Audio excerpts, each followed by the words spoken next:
that surrounds me. If we hold ourselves together, we'll go far. Hey guys, Unique Essentials here. So I'm going to be starting off this project with dowels that I got from Home Depot. You can get the same dowels from Walmart. I'm going to be cutting down the dowels to different lengths for this project. This is a requested video, so I decided to just make it so that when I'm done, I give it to a special someone.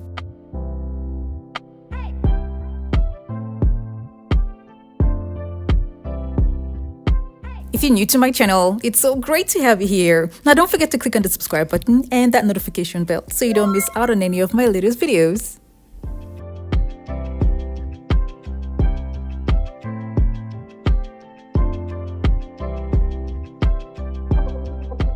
The supplies used for this project were not much, but I will leave a detailed link of every single thing that I used down in the description box below. This is a little handy saw that I bought online. This is meant for light duty cutting, and the blade is not too deep, but it will be able to cut the dowels.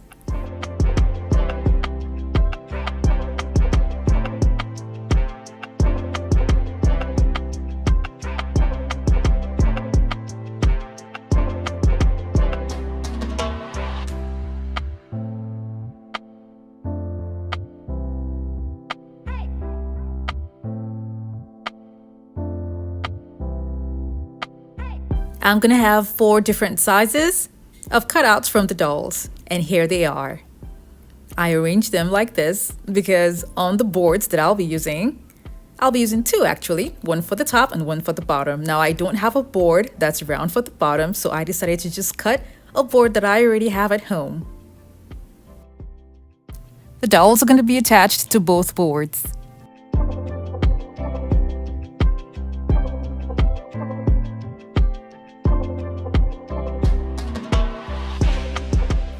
After that, I took my time to write down where each dowel is going to be.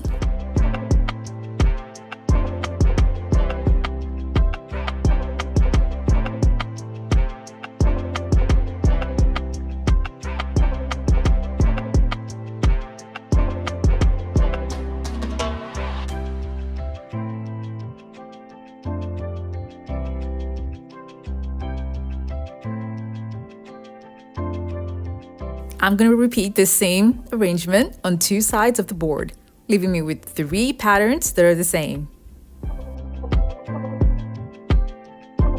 The next step will be to turn over the board and start attaching the dowels, starting with the longest one, that is 17 inches.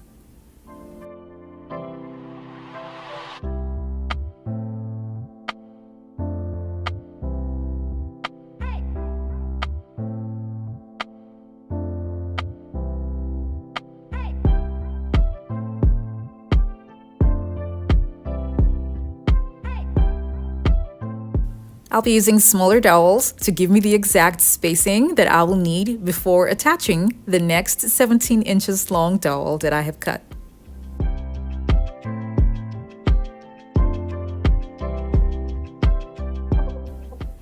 These dowels are going to be the support for the table, and I did this for all 3 sides.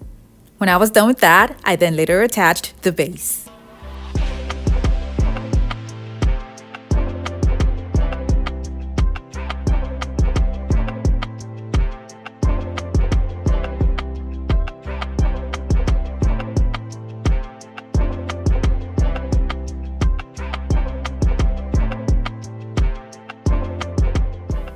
I'll be using wood glue to make the bond even stronger.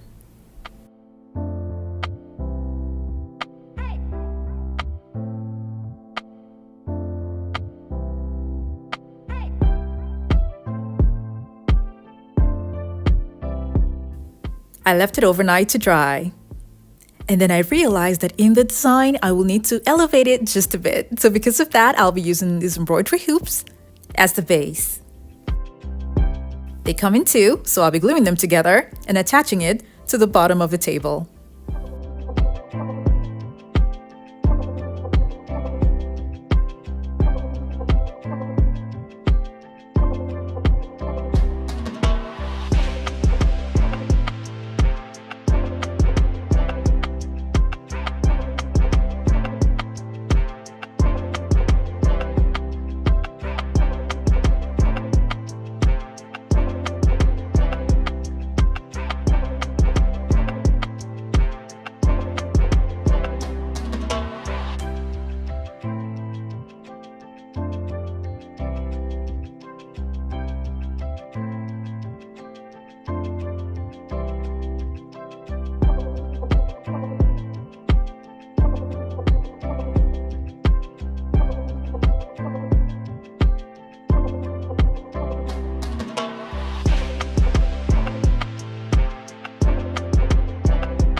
Before I start adding the other cutout dolls, I put a support here so that it doesn't touch the wall because I'll need a little bit of space from the table to the wall.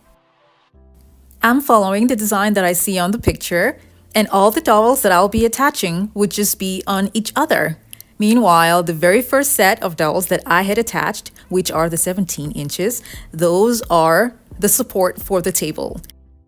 The subsequent dolls are going to form a pattern, and each of these dolls are going to be attached to one another using a hot glue gun and wood glue. I want to let you guys know that for this project, wood glue is going to be your best friend because all through I used wood and I used wood glue because it's going to make it much more stronger. So be ready to use a lot of wood glue for this project.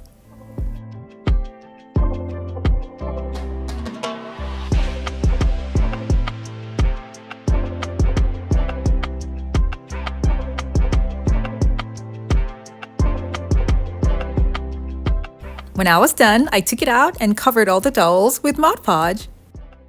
This will give the dolls a nice shiny effect after the spray painting is done.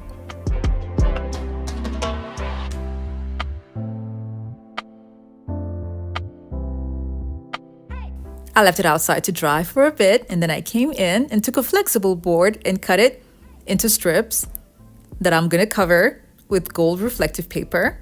And this will be used as the golden trim that will be at the top and at the bottom of the table.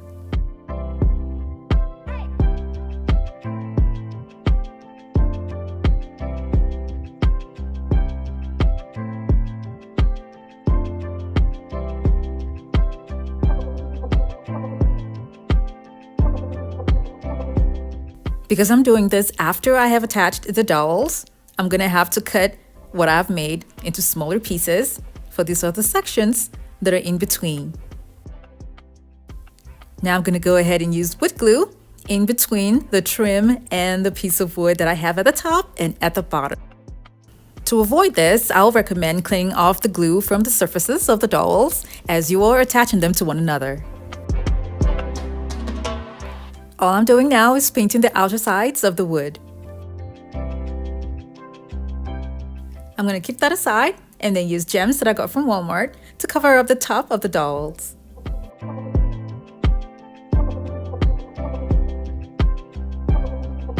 I'm also going to be covering up the screw heads. This is glass that I found in the trash, and it was perfect for the size that I was going to work with.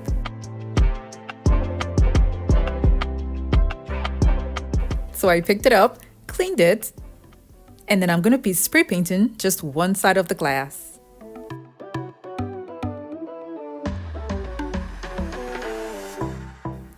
I let it dry for about an hour, and this is what it looks like. Now this is where I spray painted, and this side here is going to be the top of the table. I used a smaller round glass at the bottom because if I had used a larger one, it wouldn't go through the space that I had at the bottom. And my DIY coffee table is complete.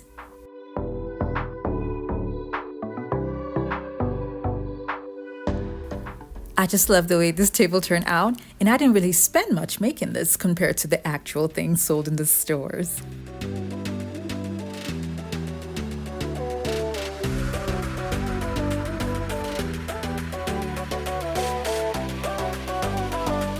I hope you all enjoyed this video and learned one or two things from it. Now don't forget to like it and share with your friends and families as well. Thank you all so much for watching. I have other home decor DIY videos that are linked in the description box below to check them out, and don't forget to click on the subscribe button.